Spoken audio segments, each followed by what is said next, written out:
I hope I didn't wake you.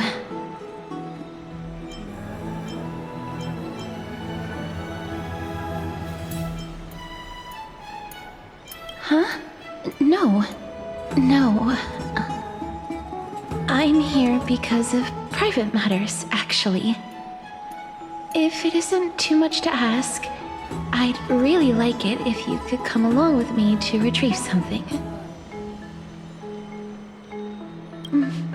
Aren't you going to ask me what it is? It isn't a long way from here. Shall we? I'd love to go in and take a look. Have you heard? It seems like all the rooms are full.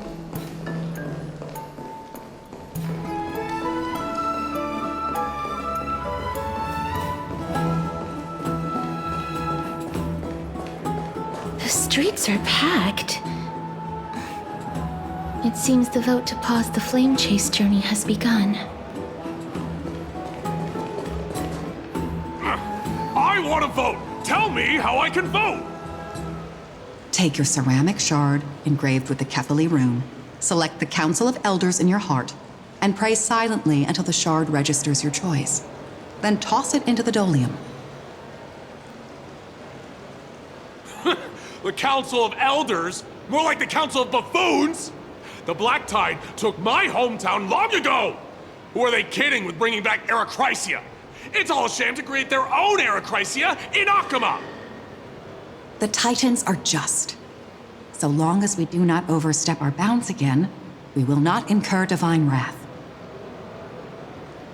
Oh, please. The time when these deranged Titans should have vacated their spot to the demigods is long overdue. You'll see soon enough, you old fogey. And I pray that Talanton smack some sense into you with their scales. We shall see how this turns out. That was quite a spectacle.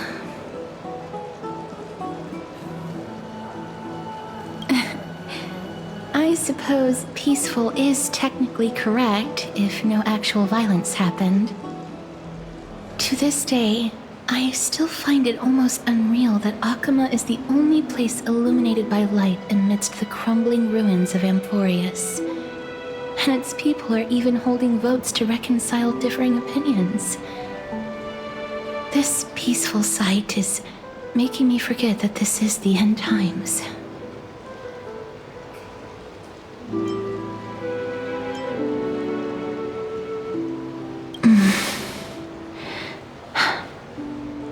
Before coming here, I had lived for many years in Idonia, a city of rime and frost.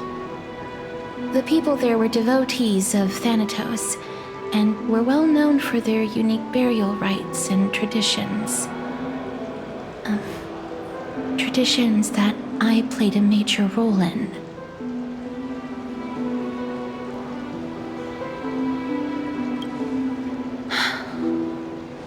Yes. You now know me as the Mortician of Akama. But back in those days, I was Idonia's Maiden of War. I was trudging across the frosty plains on my own when the Idonians found me. They saw the curse in me as a blessing from Thanatos, and believed that my hands could correct the Erechrysia's mistake and lead them to meet the great god of death. They provided me shelter, but in return, I was expected to grant merciful deaths to war captives, prisoners bound for execution, and heroes alike.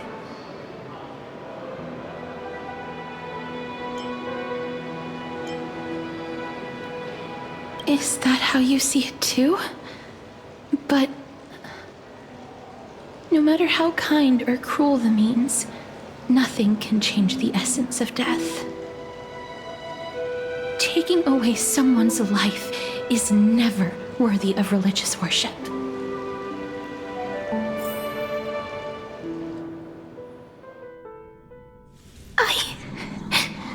I can't do it! Their voices. They pierce my ears. The pleading. The thanks.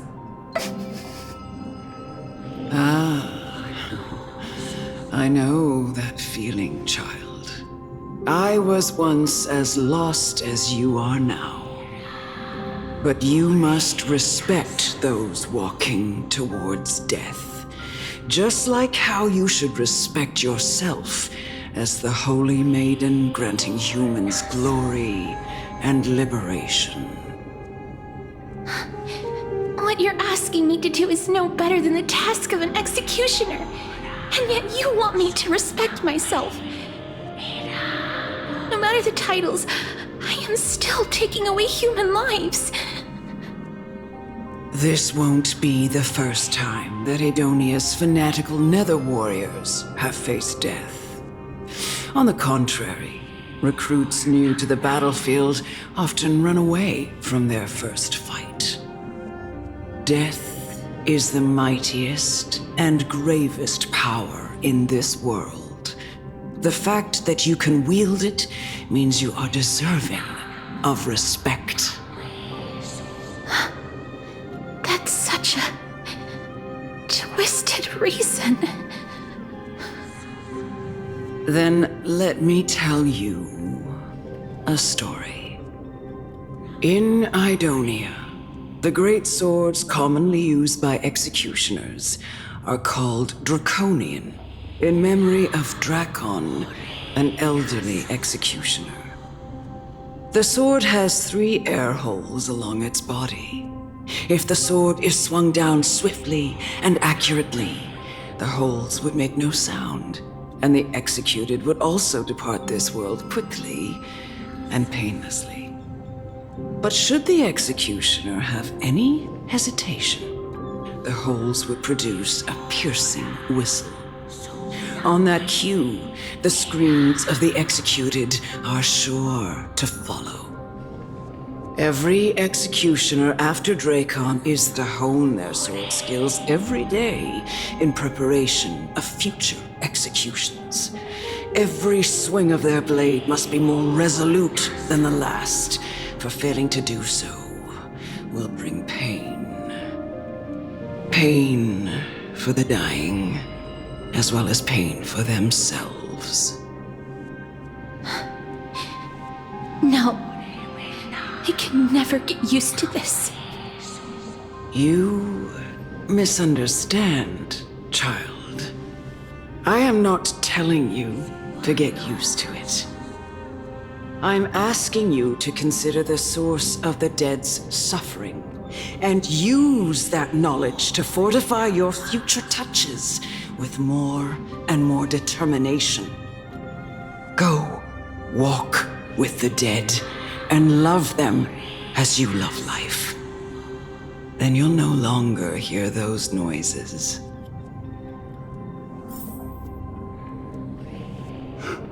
Please, don't kill me. I don't want to die.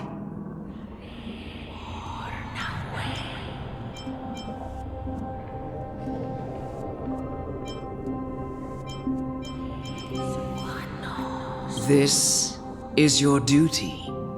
Remember, consider the source of the dead's suffering, then give them the respect they deserve. Thank you. I beg you, don't listen to her. No!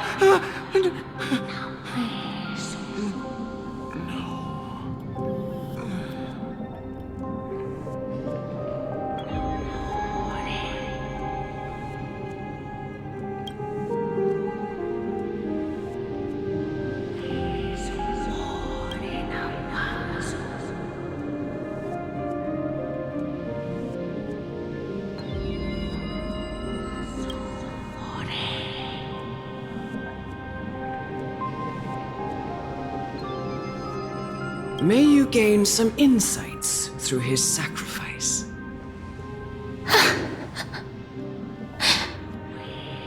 Is this all? No. Come with me. This is just the beginning of your life as the Maiden of War. You executioner!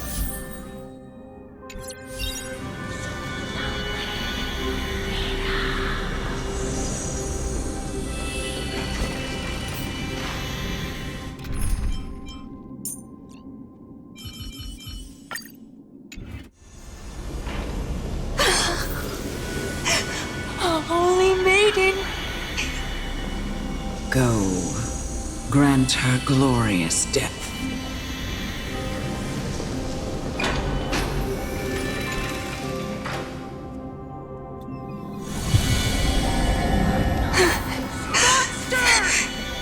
Thank you. Do it then, executioner. You heard him.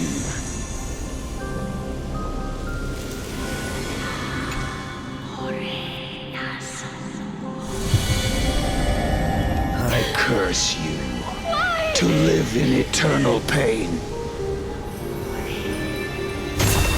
Emerge from your cocoon.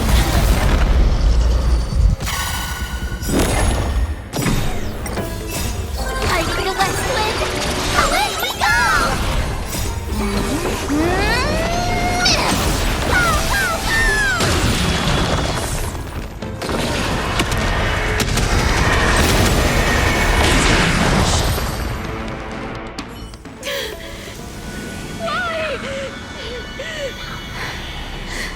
Please, grant me release. You know what to do.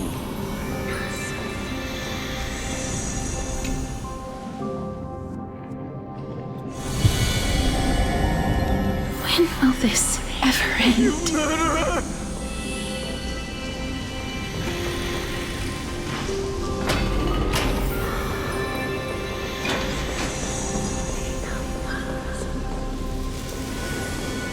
Come. Fulfill your duty. What are you trying to do with me? I have aged. The time has come for me to heed the summons of Thanatos and journey to their domain. The final resting of the dead. For I have come to fear my declining health and impending death. Ah, Castorice, will you give me one last chance to charge towards fear and prove that I am no coward? I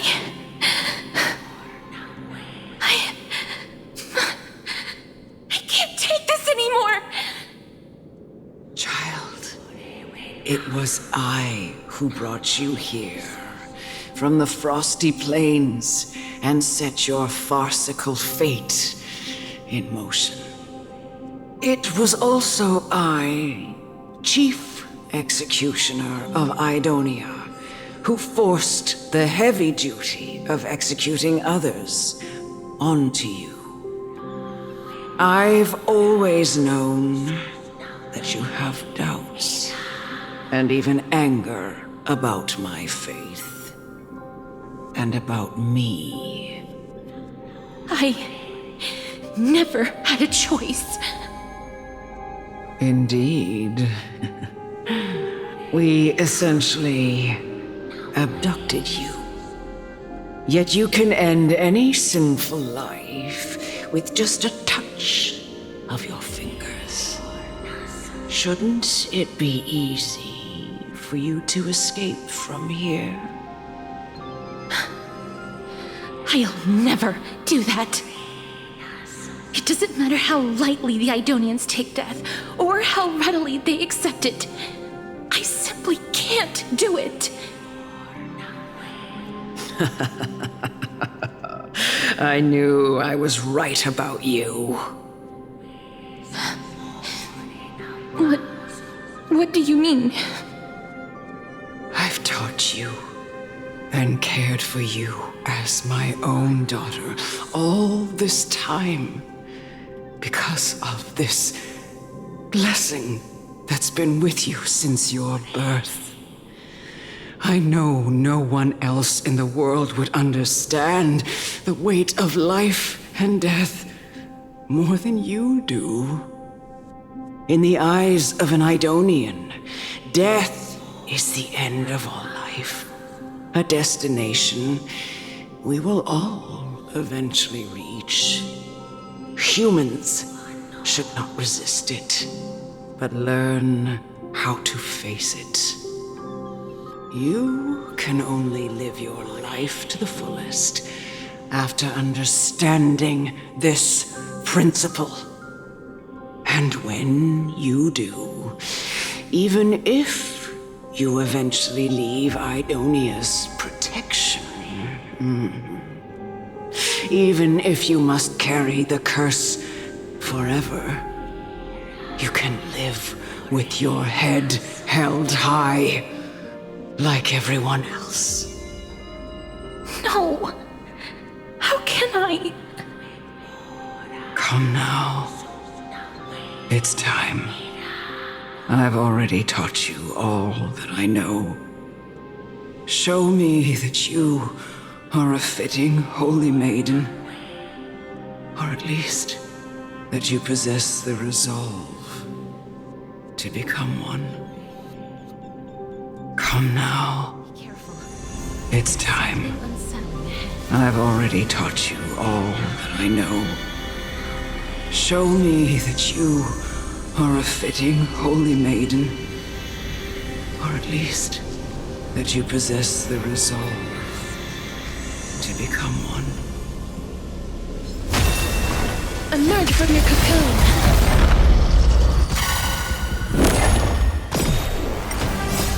Fighting the west wind! Away we go!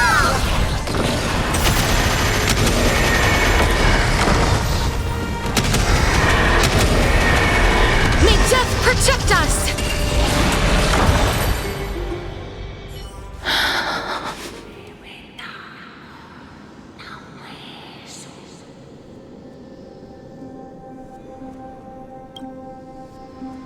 This was the last time I followed her command.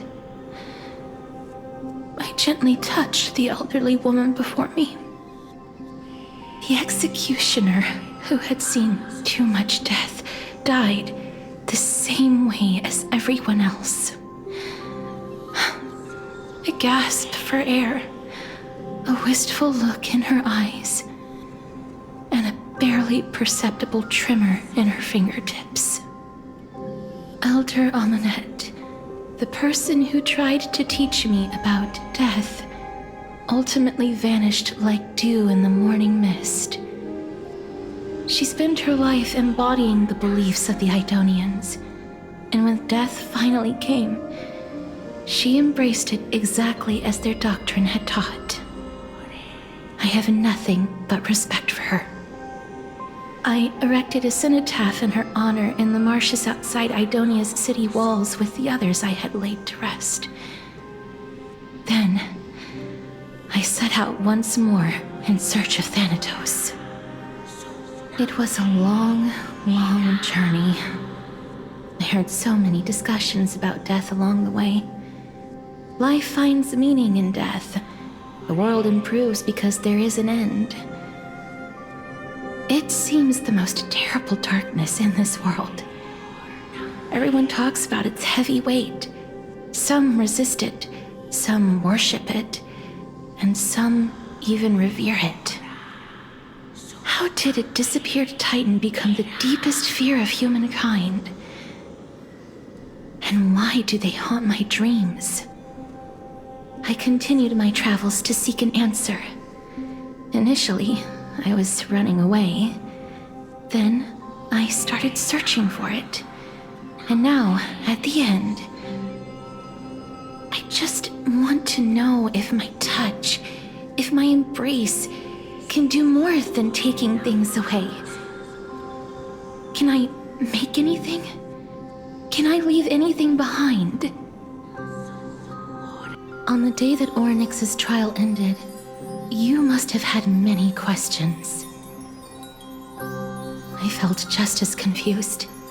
Why, as someone from beyond the sky, were you so cruelly dragged into Amphorius's fate? I wished I could take action, but no matter how hard I try, I cannot simply interact with the living as ordinary people do. Even when we brushed against each other unintentionally in the grove, and it was obvious that nothing had happened. When an almost unattainable hope finally welled up in my heart.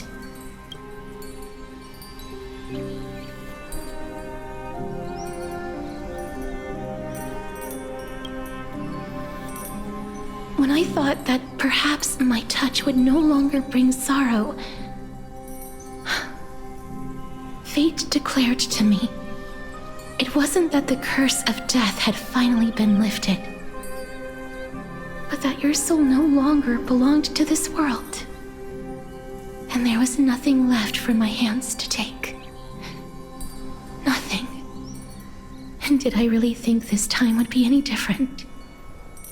It's not that I don't understand this reality, just that I'm unwilling to accept it.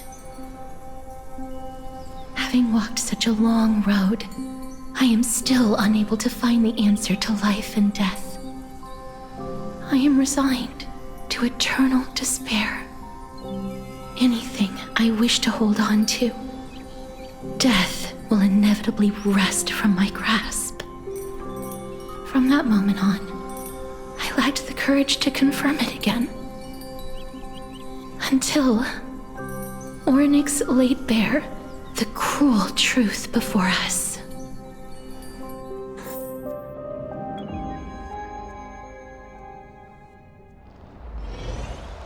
But now, perhaps I might have one last chance. Long ago, Trinan read a prophecy to me. At the end of the Sea of Flowers, the souls of the living shall warm thy fingertips, and after an embrace, there shall be eternal separation. I found no surprise in it, for her words sounded not like a foretelling, but a perfect reflection of my past. Embraces in this world are born of reunions, yet my touch speaks only of farewells. In that moment, I had no doubt that this destiny would weave itself through the entirety of my life. And yet, things have taken a turn for the better. Now that I can finally have an audience with Thanatos, perhaps I can rewrite the meaning of that fated prophecy. I have no reason not to give it my all. For your sake, and for my own. With that, I won't have any regrets.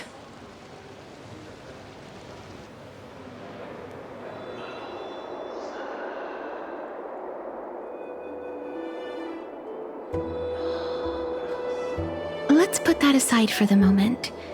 We've arrived. I want to retrieve a small gift I specially prepared for you. I made it myself, like the trinket I gave Lady Trianne. I want to leave something for everyone, if possible. The journey to seek an audience with the Death Titan cannot be an easy one. I want to make full use of every moment I have before we depart, so that I don't have any regrets.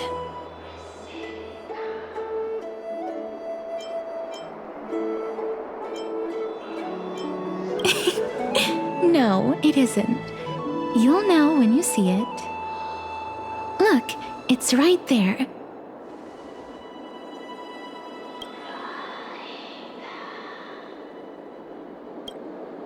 Huh? Where did it go? What's going on?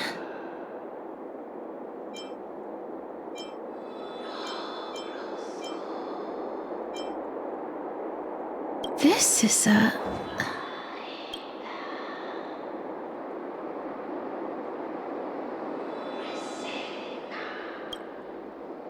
The coin of Zagreus and a slate. So it's her.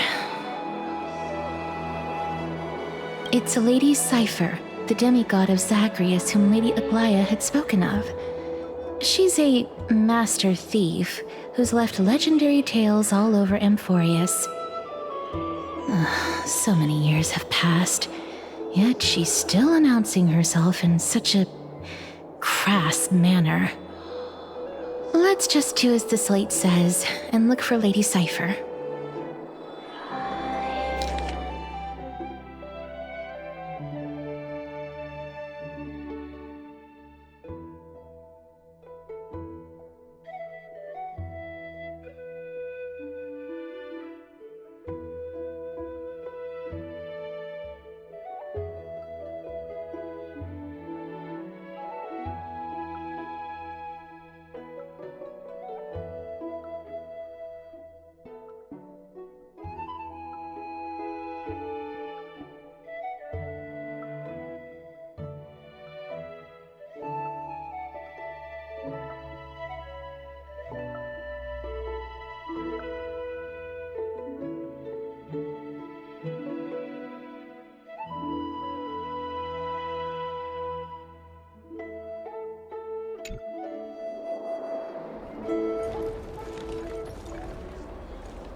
Look, it's right there.